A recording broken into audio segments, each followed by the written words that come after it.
Cameron Carlson with AnimeLocation.tv. I'm here at Ohayocon 2026 with Greg Eagles. Hello, everybody. How you doing today? Alrighty. So how'd you get started in the world of entertainment? How did I get started in the world of entertainment? Mm-hmm. Oh, my God. Brief. Okay, I started doing stand-up comedy. That's my first official job as an entertainer. Mm-hmm. And from stand-up comedy, I started doing voice work because I got with a really good commercial agent, and I got with them just in the nick of time when they were starting their voiceover division. And I also did radio, so that just worked in my favor as well. So that's what really got the ball rolling for me. Yeah. No, I mean that's quite the. I mean, we kind of hear that from the generation that was in the 1970s and 80s when they got into the animation, that they did the radio as a start, as starting their career, and it led to one thing led to the other. So it's really cool. So it says in your bio you voiced the Grim Reaper and the Adventures of Grim Adventures of Billy and Mandy. Yes. How much fun is it bringing that character to life and having both your co-stars here with you this weekend? I get sick of those nuts. I'm sick of seeing them, actually. No, it was really a lot of fun. The character itself was based on a commercial that I used to see when I was a kid for 7-Up. It was an actor by the name of Jeffrey Holder. He was a big, tall Caribbean guy, an incredibly talented man, a Tony Award-winning director. He directed the Broadway version of The Wiz when it came out and won a Tony for that. And he's just this big, tall Caribbean guy with this big basso fundo voice. Mm-hmm. So I sort of emulated the character after him, and that was the prototype for the Grim Reaper, you know. And again, I've always loved it, especially the guitar solo you got to do in the one episode. Yeah. That was a lot of fun. So, as an actor, you've also worked on several television series and movies. What skills would you say that when you're doing a television show that you then brought voice acting into? What skills were helpful for that? Oh, it's all acting. It's just the same. You know, I mean, the thing about television and acting, on camera is different than voiceovers, but it's just basically the same craft in that you're not as physical when you're in the booth. You know, you have to act as if you're acting with someone else, which is kind of a different skill set in and of itself. You know, you really got to be a little schizophrenic, because if you're in the booth by yourself and there's nobody there, you're going to have to really rev it up to make sure that you think that the audience is thinking somebody you're actually interacting. Because all too frequently, especially with games, we're in the booth by ourselves. Now, it's not so much that it's not the case so much with actual cartoons. I mean, I have Grady Lyle and Richard Horowitz, and all three of us are together in the booth actually interacting with each other. And that's always fun. But when you're doing games in particular, it's always just you. So I guess the big difference is you just got to really act like you're acting with someone else when you're not, you know? All right.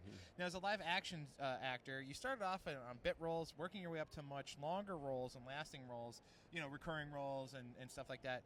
What advice would you give to an actor to just keep them going, keep them motivated, to keep pushing them to reach for those greater heights in acting? Just stay busy. If you're not auditioning, take a class. If you can afford it, try to take a class. And my thing, if I were starting out today, is that I would try to do as much stage work as I can, because if you can do theater and you can nail that, then on camera is a breeze. I mean, because, you know, if you mess up on camera, it'll get you to do it again. But, you know, theater, you got to be on your mark. You got to hit it. You got to go for it. You know what I mean? So I think that in and of itself is the best kind of training. And, you know, you don't have to shoot for Broadway or anything like that. You know, there's a lot of small regional theater companies around, and you can, you know, just make sure that as long as you're continuing to be creative in any, you know, every day, try to do something, you know. All right. So now you've worked with Naughty Dog and Sony on the hit video game series Crash Bandicoot as Aku Aku. How has it been working on those games, giving life to the mask that helps Crash Bandicoot? Oh, it's a lot of fun. I mean, it's mostly an expository character trying to tell them how to get from here to there or whatever. But they always have the best dialogue too, because you know, you can. In the process of just being an expository character, you can just put your little jokes in the side and all that sort of stuff too. So it's always been fun. It's been really fun. You know, I've been working on that game. Oh my God, I think I started in like 1998. I hate to admit that's when Aku Aku finally gets his actual voice. So it's like it's been a gift, man, because they keep calling me back. You know, and it's just and I had no idea about the popularity of the game. So it's always a great thing when that happens, when you do something and the project really resonates with people. So I mean, I'm one of those OG players. I grew up playing Crash Bandicoot up to at least around number 3, the original 3. Okay, so well, there you go. I loved hearing it when you were telling him to do stuff. Yeah. Now, you also worked on bringing a cavalcade of voices to life in the world-renowned video game series Metal Gear. What's it like working on various games, knowing its cultural impact on the gaming world? Again, who knew at the time? Yeah. You know, and that has been really a huge game, as you know. So yeah, what I love about working on that game is that I got to act in my regular voice, or as a normal voice, and then I got to play this cyber ninja monster. Yeah. So it showed my range, you know, and yeah, I mean that opened up a lot of doors, and the game, as you know, is still going on today. Oh yeah. And I can't believe that it's been as long as it's been.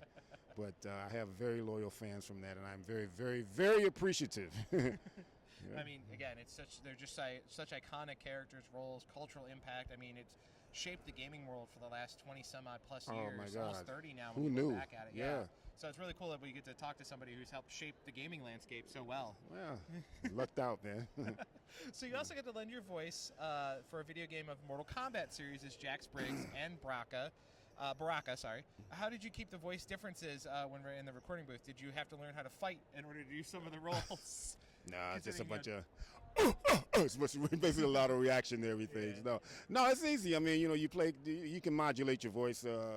You know, you go up, you go down. You can add a little heft. You can, you know, keep it on a more smoother level. A lot of little things you can do just to distinguish the character, because it is very important that you distinguish one character after another when you are playing multiple characters. So it's kind of like a trick of the trade, you know. You can do a little something more gruffer, or you can just do something more regular, you know. You can give him a little heft, and you can make him sound like a little small guy, you know. Well, especially Baraka with all the teeth. Yeah. And definitely the growling going along with it. Where Jax is all Mr. Military, you know, tough and grumble. Oh, yeah. Yeah. Alrighty. So as someone that has been in the entertainment industry for quite some time, as we've discussed, what has been one of the biggest changes you've seen in the industry?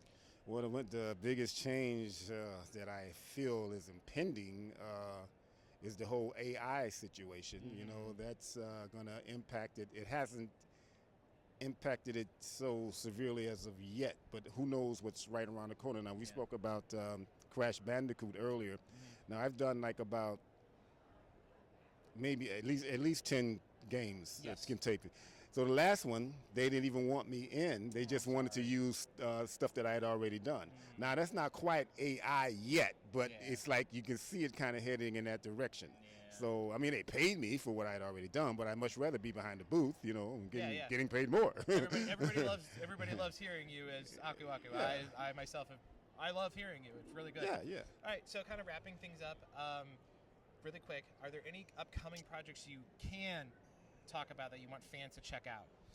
Yeah, I am also writing my own animation. I'm producing and writing my own animation, and I have a project called Aunt Minnie Spy Mama. It's about a 79-year-old black female super spy. And we're in the process of developing that right now. I just finished the pilot script. When I get back to LA, we're going to hold some table reads. And I'm trying to get a very renowned voice actor to play one of the roles. If we can nab him, then we'll be in the catbird seat. But yeah, Aunt Minnie Spy Mama.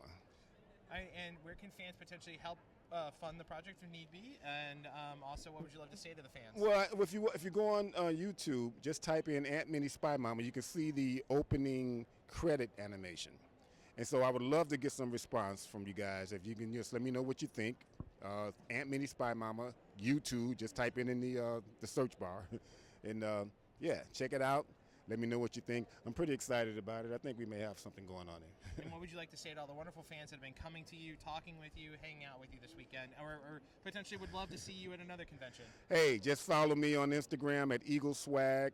And you can follow me on Facebook, and I'll keep you apprised as to where I'll be. And I want to say a heartfelt thanks to everybody for coming out to this con and every other con that I've always been in. It's always great to meet the fans because, you know, when you're an actor, especially a voice actor, you're kind of like in a bubble.